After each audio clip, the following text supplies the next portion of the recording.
मोहिते पाटील गट खासदार निंबाळकरांसाठी काम करणार का? माढ्यात निंबाळकरांना उमेदवारी आणि हादरा मोहिते पाटलांना। मोहिते पाटील गट विरुद्ध खासदार नाईक निंबाळकर यांच्या दीर्घकाळापासून राजकीय शीतयुद्ध। माढ्यात उमेदवारी अभावी निराश मोहिते पाटलांच्या भूमीकडे लक्ष। नमस्कार। संपूर्ण महाराष्ट्रासह आपल्या जिल्ह्यातील व तालुक्यातील ताज्या घडामोडी मोबाईलवर पाहण्यासाठी तेज महाराष्ट्र वार्ताला जर तुम्ही युट्यूबवर पाहत असाल तर फॉलो आणि शेअर नक्की करा। जर फेसबुकवर पाहत असाल तर नक्की फॉलो करा। पश्चिम महाराष्ट्रासह सर्वांचे लक्ष वेधून राहिलेल्या माढा लोकसभा मतदारसंघासाठी भाजपचे खासदार रणजितसिंह नाईक निंबाळकर आणि धैर्यशील मोहिते पाटील यांच्या जोरदार रस्सीखेच होत असताना अखेर निंबाळकर यांना पुन्हा संधी मिळाली आहे। उमेदवारी डावलली गेल्याने मोहिते पाटील गटाला धक्का बसला आहे। आता त्यांची भूमिका काय राहणार याकडे सर्वांचे लक्ष वेधले आहे।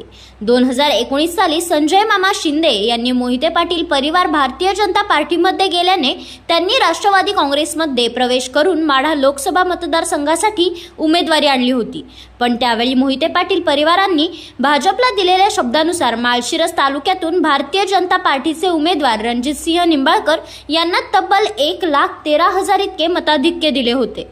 त्या मतांच्या जोरावरच संजय मामा शिंदे यांचा पराभव झाला होता।